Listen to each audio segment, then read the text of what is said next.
बिस्मिल्लाहिर्रहमानिर्रहीम। आज हम डिस्कस करेंगे, पढ़ेंगे कि नेक्रोसिस क्या है, नेक्रोसिस किस तरह होती है और नेक्रोसिस के टाइप्स क्या हैं। तो नेक्रोसिस को हम कहते हैं कि necrosis is an accidental cell death. Accidental cell death मतलब ये है कि हम चाहते नहीं है, हमारे बॉडी नहीं चाहते कि इस सेल की डेथ हो जाए, लेकिन फिर भी यानी ये किसी भी वजह से हो रहा होता है तो उसको हम नेक्रोसिस कहते हैं। ठीक है, तो बेसिकली मोस्टली एमसीक्यूज़ में ये आ रहा होता है कि necrosis is an accidental cell death. ठीक है, नेक्रोसिस का वर्ड ग्रीक से लिया गया है जिसका माना है डेथ। ठीक है, जिसका विच मीन डेथ। ठीक है, अभी हम इसके डिफिनेशन की तरफ आते हैं कि नेक्रोसिस बेसिकली क्या है। डेथ तो एपोप्टोसिस में भी हो रहा होती है, लेकिन नेक्रोसिस और एपोप्टोसिस में डिफरेंस क्या है, साथ साथ हम एपोप्टोसिस को भी थोड़ा टच करेंगे, क्योंकि हमारे एपोप्टोसिस और नेक्रोसिस के बीच जो कंसेप्ट है वो भी क्लियर हो जाए। एपोप्टोसिस में मैंने पहले भी लेक्चर दिया है, बट यहाँ पे थोड़ा हम इसलिए डिस्कस करेंगे कि साथ साथ कोरिलेट करेंगे कि कंसेप्ट बिल्ड हो जाए। A series of morphological change in a lethally or irreversibly injured cell is known as necrosis. Necrosis हमारे साथ वो चेंजेस की वो सीरीज़ है, वो प्रोसेस है जो एक irreversibly injured सेल में आकर होती है। यानी मतलब ये कि एक सेल है, ये हमने एक मिसाल के तौर पे दिया हुआ है। ठीक है, ये एक सेल है। ठीक है, ये इस तरह ज़ख्मी हो गया, ठीक है, इंजर्ड, ये इस तरह इंजर्ड हो गया कि इस सेल की अभी ये कैपेसिटी नहीं रही कि ये अपने पोजीशन, ये अपने स्ट्रक्चर और फंक्शन को मेंटेन करे। इसको हम और अभी ये इस तरह ज़ख्मी हुआ कि अपने फंक्शन और स्ट्रक्चर को मेंटेन करे, और अभी ये जो प्रोसेस कर रहे हो, मतलब डेथ की जो प्रोसेस इसके स्टार्ट हो रही होती है, इस प्रोसेस को हम नेक्रोसिस कहते हैं। ठीक है, देखो अभी ये सेल है, ये इस तरह ज़ख्मी हुआ, अभी ये देखो इसका थोड़ा मॉर्फोलॉजी चेंज हो गया, थोड़ा इस तरह हो गया और आखिर में ख़त्म हो जाता है। ठीक है, बिल्कुल इसका नाम निशान बिल्कुल मतलब सेल पर नहीं रहता है। अब ये चेंजेस कैसे हो रही होती है, कैसे अभी ये चेंजेस आकर होती है, तो हम थोड़ा डिस्कस करते हैं कि एक इसमें इंट्रासेलुलर प्रोटीन डीनेचरेशन होती है। ये जो चेंजेस लीथली इंजर्ड सेल में हो रहा होती है, इरिवर्सिबली इंजर्ड सेल है, इसमें जो चेंजेस आकर होती है किस तरह होती है, मतलब क्या फिनोमेना इसमें होती है कि ये चेंजेस हो रहा होती है। तो एक इसके अंदर इंट्रासेलुलर प्रोटीन डीनेचरेशन होती है। इसके अंदर जो प्रोटीन होती है जो इसकी शेप को मेंटेन करते हैं, इसको वो प्रोटीन डीनेचर हो रही होती है। ठीक है, इसके अंदर हमने पढ़ा है कि इसके अंदर फाइबर है जो इसके शेप को, स्ट्रक्चर को मेंटेन करते हैं। ठीक है, वो प्रोटीन डीनेचर होती है, तो इसकी वजह से इसकी स्ट्रक्चर ख़राब होती है। देखिए ये हमने यहाँ पे लिखा भी है कि स्ट्रक्चर प्रोटीन डीनेचर होती है। दूसरा हमने इसकी फंक्शनल प्रोटीन, इसके अंदर जो फंक्शनल प्रोटीन होती है वो डीनेचर स्टार्ट होती है। तो जब फंक्शनल प्रोटीन डीनेचर होती है, जिस तरह के हार्मोन है या एंजाइम है, जो प्रोटीन है इन नेचर, ठीक है, वो जब डीनेचर होती है तो उसकी वजह से इसकी ये जो मॉर्फोलॉजी है, जो इसके स्ट्रक्चर है, ये चेंज होता है और इवेंचुअली ये ख़त्म हो जाती है। ठीक है, एक तो इंट्रासेलुलर प्रोटीन डीनेचरेशन होती है, दूसरा एंजाइमेटिक डाइजेशन इसमें हो रहा होती है। एंजाइमेटिक डाइजेशन का मतलब ये है कि इसके अंदर ऐसा एंजाइम होती है जो इस सेल को फिर डाइजेस्ट करती है।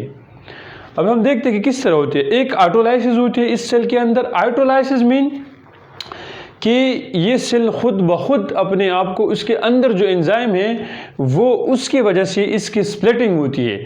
ठीक है, जिस तरह के लाइसोसोम है, सेल के अंदर लाइसोसोम होती है जो जब इस तरह की इंजरीज होती है तो ऑटोलाइसिस स्टार्ट हो रहा होती है। ये जो लाइसोसोम है, लाइसोसोम की वजह से ऑटोलाइसिस स्टार्ट होती है। तो इसकी वजह से ये जो ऑटोलाइसिस हो रहा होती है इंजर्ड सेल में, तो इसकी वजह से इसकी मॉर्फोलॉजी चेंज होती है, ठीक है। और दूसरा हेटेरोलाइसिस होती है। हेटेरोलाइसिस में ये होती है कि ये सेल अभी इंजर्ड हो गया, जहाँ भी इंजरी हो रहा होती है वहाँ पे बैक्टीरियल इन्फेक्शन, वायरल इन्फेक्शन और जो हमारी इम्यूनिटी है, इम्यूनिटी जो अपना रोल प्ले करते हैं, वहाँ पे वो चांसेस ज़्यादा हो रहा होती है, ठीक है। तो जहाँ पे इंजरी हो रहा होती है वहाँ पे किसी भी बैक्टीरिया या न्यूट्रोफिल, हमारे अंदर जो इम्यूनिटी के सेल हैं वो न्यूट्रोफिल वहाँ पे जाते हैं और वहाँ पे बाइंड हो रहा होती हैं और वहाँ पे फिर वो क्या करते हैं कि वो चेंजेस आकर होती है इसकी वजह से। तो एक जब भी किसी बैक्टीरिया या न्यूट्रोफिल एक्सट्रिंसिक वे से हो रहा होती है तो उसको हम हेटेरोलाइसिस कहते हैं। तो हेटेरोलाइसिस, ऑटोलाइसिस, इसके थ्रू इस सेल के डाइजेशन हो रहा होती है, ठीक है। तो एक एंजाइमेटिक डाइजेशन हो गया जो इस सेल की डाइजेस्ट कर लेते हैं और इसकी मॉर्फोलॉजी ख़राब कर देती है, ठीक है, जिसको हम नेक्रोसिस कहते हैं, ठीक है। और दूसरा लॉस ऑफ प्लाज्मा मेम्ब्रेन। याद रहे कि नेक्रोसिस में प्लाज्मा मेम्ब्रेन जो होती है वो लॉस हो रहा होती है, वो रप्चर होती है, वो बिल्कुल ख़त्म हो रहा होती है। जब भी मेन डिफरेंस की अगर हम बात कर ले तो नेक्रोसिस और एपोप्टोसिस में ये होती है कि एपोप्टोसिस में जो लास्ट सेल मेम्ब्रेन है वो रप्चर नहीं होते। एपोप्टोसिस में सेल की क्या होती है, हमने पहले भी अपने लेक्चर में पढ़ा है कि वो सेल फ्रेगमेंटेशन होती है, ठीक है। सेल फ्रेगमेंट में डिवाइड होता है, यहाँ जिस तरह की इस तरफ फ्रेगमेंट हो गया, इस तरह फ्रेगमेंट बनती है सेल की और फिर एंगल्प किया जाता है, ठीक है, ठीक है। फिर सेल के थ्रू फिर जो है ना इसको एंगल्प किया जाता है। तो एपोप्टोसिस में एंगल्प किया जाता है ये फ्रेगमेंट, ठीक है। और नेक्रोसिस में क्या होता है कि ये सेल रप्चर होती है। जब रप्चर होती है सेल मेम्ब्रेन, तो जब सेल मेम्ब्रेन रप्चर होती है तो क्या होती है, तो अब हम देखते हैं कि ये प्रोसेस जब हो रहा होती है तो सेल मेम्ब्रेन रप्चर हो गया। जब सेल मेम्ब्रेन रप्चर होती है तो क्या आगे प्रोसेस जो है ना, क्या प्रॉब्लम्स क्रिएट होती है और क्या क्या इसकी जो है ना हो रहा होती है। जब ये सेल मेम्ब्रेन रप्चर होती है तो फाइब्रोब्लास्टिक एक्टिविटीज़ हो रहा होती है। यहाँ पे फाइब्रोब्लास्टिक एक्टिविटीज़ हो रहा होता है क्योंकि वो जो सेल डैमेज हो गई, जो सेल ख़त्म हो गई, तो आगे तो न्यू सेल भी क्रिएट करनी है, तो इसके लिए फाइब्रोब्लास्टिक एक्टिविटीज़ होती है। फाइब्रोब्लास्टिक एक्टिविटीज़ जब होती है तो स्कार फॉर्मेशन भी वहाँ पे हो रहा होती है, ठीक है। इसके साथ साथ जब ये सेल रप्चर हो जाती है तो हमारी सेल की, हमारी बॉडी के अंदर जो इम्यूनिटी है, ठीक है, वो इम्यूनिटी एक्टिवेट होती है। और जब इम्यूनिटी वहाँ पे एक्टिवेट होती है तो वो वहाँ पे न्यूट्रोफिल आते हैं, मैक्रोफेज आते हैं और उस जगह पे एक्ट करते हैं, तो इसकी वजह से इन्फ्लेमेशन भी होती है, ठीक है। दो हो गए, एक तो यहाँ पे स्कार फॉर्मेशन भी हो सकती है और एक दूसरी ये है कि यहाँ पे इन्फ्लेमेशन होती है, ठीक है, जो कि एपोप्टोसिस में इन्फ्लेमेशन नहीं होता है, एपोप्टोसिस में मेम्ब्रेन रप्चर नहीं होते, एपोप्टोसिस में इस तरह का लीथली इंजरियाँ वहाँ पे नहीं होती है, ठीक है। और यहाँ पे हमने ये पहले भी जिक्र किया कि मेम्ब्रेन ब्रोकन होती है, सेलुलर स्वेलिंग होती है, ठीक है। स्वेलिंग यहाँ हम कहते हैं या वहाँ पे एडिमा हम कहते हैं, ये वहाँ पे फिर हो सकती है, ठीक है। यानी नेक्रोसिस में हमारे साथ क्या होती है कि एक सेल है, या याद रहे कि नेक्रोसिस एक टिश्यू में हो रहा होती है, सेल में इस तरह आम नहीं होते। माइटोसिस सेल में होती है, सॉरी एपोप्टोसिस सेल में होती है, लेकिन नेक्रोसिस जो है वो टिश्यू में हो रहा होती है, ठीक है। तो ये हो गया कि इसमें सेलुलर फॉर्मेशन होती है, स्वेलिंग होती है, ठीक है। अच्छा, अब हम आते हैं इसकी टाइप्स की तरफ आते हैं कि किस तरह इसके बहुत से टाइप्स है, 6-7 टाइप्स है, लेकिन हम यहाँ पे दो मेन टाइप्स की जिक्र करेंगे जो कि मोस्ट कॉमन टाइप्स है नेक्रोसिस की। आप देख सकते हैं कि एक हमारे साथ है कोएगुलेटिव नेक्रोसिस और दूसरा है हमारे साथ लिक्विफेक्टिव नेक्रोसिस, ठीक है। हम देखते हैं कि कोएगुलेटिव नेक्रोसिस में क्या होती है और लिक्विफेक्टिव नेक्रोसिस में क्या होती है। कोएगुलेटिव नेक्रोसिस में ये होती है कि जो हमारे साथ सेल हो गया या जो टिश्यू हो गया जो रप्चर हो गया, लेट्स सपोज ये हमारे साथ एक टिश्यू है जो रप्चर हो गया, ठीक है, एक टिश्यू हम बना देते हैं, ठीक है, और इस तरह हम रप्चर कर देते हैं।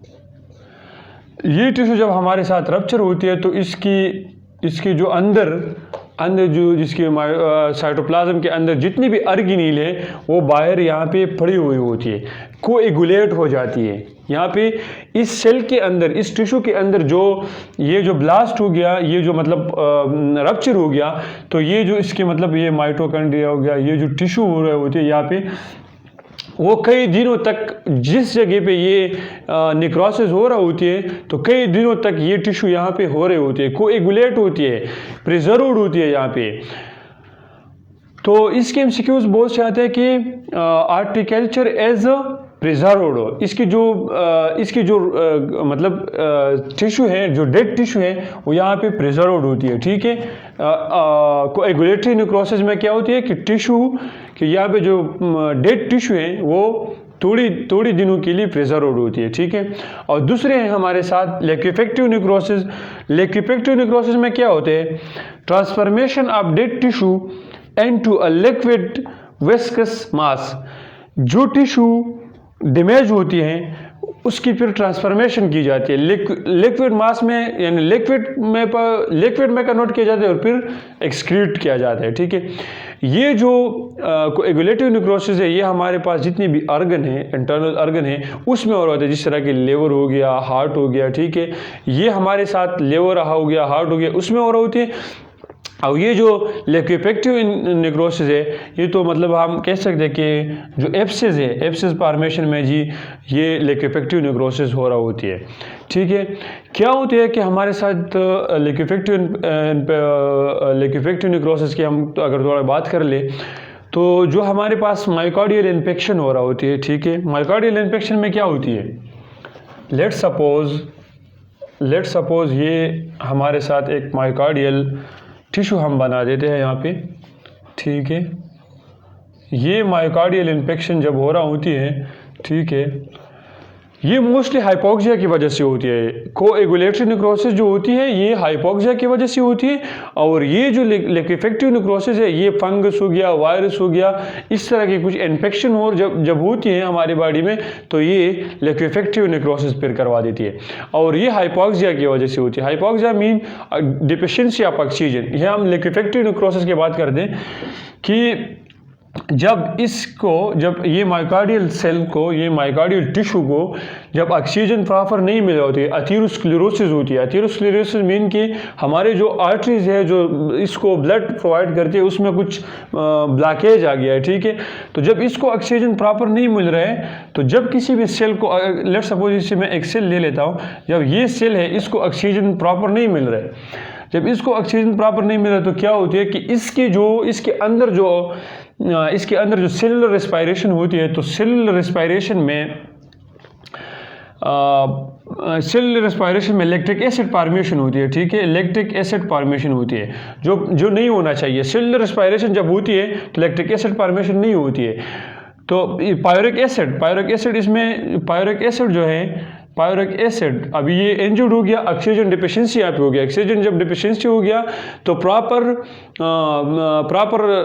रेस्पिरेशन यहाँ पे नहीं होता है। जब प्रॉपर रेस्पिरेशन नहीं होती है तो ये जो पायरिक एसिड है ये लैक्टिक एसिड में कन्वर्ट हो जाते हैं। जब लैक्टिक एसिड में कन्वर्ट हो जाते हैं तो सेल के अंदर एसिडिटी फॉर्मेशन होती है। यानी हमारा मेन मकसद ये है कि इस सेल के अंदर एसिडिटी फॉर्मेशन हो जाती है। जब इस मायोकार्डियल सेल को ऑक्सीजन प्रॉपर नहीं मिल रहा होती है तो इस सेल में क्या होती है कि एसिड फॉर्मेशन हो जाती है। और जब एसिड फॉर्मेशन होती है तो हमको पता है कि इस सेल के अंदर जितनी भी एंजाइम है, जितनी भी प्रोटीन है, वो पीएच के साथ स्पेसिफिक है, ठीक है। हम कहते हैं ना कि एंजाइम आर स्पेसिफिक पीएच। तो जब ये एंजाइम या यहाँ पे जो प्रोटीन है इस पीएच का जो डिविएशन हो जाती है, यानी पीएच लेवल हाई हो जाती है, तो यहाँ पे इसमें मॉर्फोलॉजिकल चेंजेस हो रहा होती है। फिर ये जो हमने पहले यहाँ पे जिक्र किया, एंजाइमेटिक डाइजेशन होती है, इंट्रासेलुलर प्रोटीन डीनेचरेशन होती है।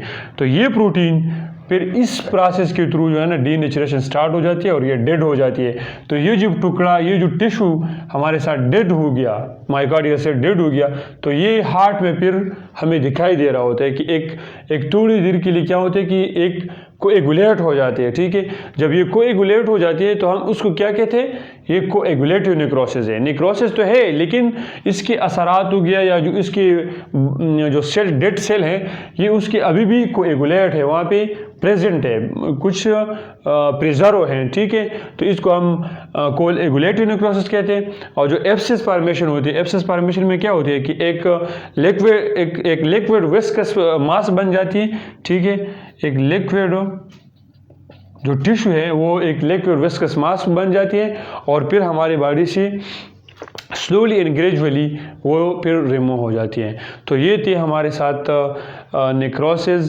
नेक्रोसिस और थोड़ी बहुत हमने एपोप्टोसिस को भी टच किया, और साथ साथ हमने जो मोस्ट कॉमन है ये कोएगुलेटिव नेक्रोसिस मोस्ट कॉमन है, जो हमारे बॉडी के इंटरनल ऑर्गन में हो रहा होती है, जो हमारे साथ हो गया लिवर हो गया, हार्ट हो गया, मायोकार्डियल इन्फेक्शन में हो रहा होती है, ठीक है। एमसीक्यूज इससे इस तरह आती है कि इसमें जो है ना कोएगुलेशन होती है हमारे साथ डेड टिश्यू की अंदर हम बॉडी में प्रेजेंट होती है लेकिन इफेक्टिव में नहीं होती है।